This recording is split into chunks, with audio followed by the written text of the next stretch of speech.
From my point of view, Heinz has made three momentous contributions to our thinking about knowledge and about science. The first one of these was his rediscovery of Johannes Müller's principle of undifferentiated coding.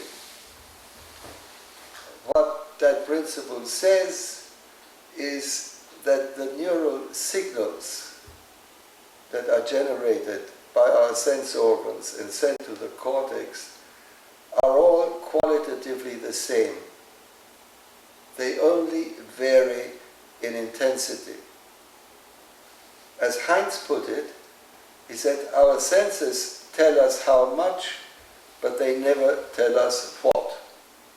As I say, it's been known since about 1845 or something, when Johannes Müller wrote it for the first time.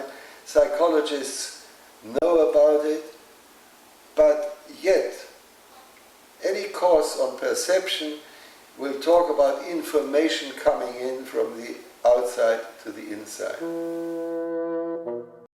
Principle of undifferentiated coding means is that it is we who generate the qualities out of which our experiential world is built up.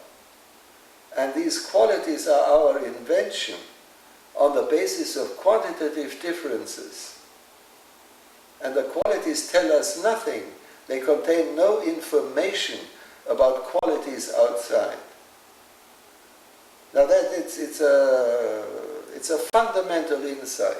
From this insight derives the realization that, as Heinz said, objectivity is the delusion that observations could be made without an observer, which is a beautiful way of saying it. And the moment you have realized what it means, any form of realism is out of bounds. It's just not possible. Because the statement of the illusion of objectivity is incontrovertible. If you observe something, you are the observer, you have contributed to it, you have built it up in observing. And the third contribution is the one that causes the most profound resistance against constructivism.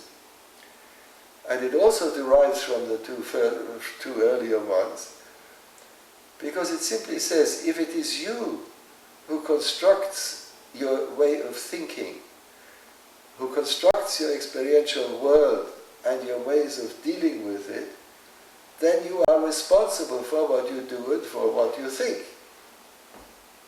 And that is intensely disagreeable. It's disagreeable in very many ways. And that is why I think other theories are far more popular.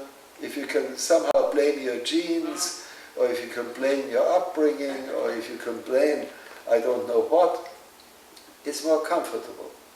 You shelve the responsibility. Whereas if you do believe that you've constructed it yourself, you are responsible. And that does not mean that you're free to act in any way whatever, because you're always hemmed in by the constraints that you encounter. But within those constraints, you make choices, and those choices are and remain your responsibility. So I think these three things are enormously important for anyone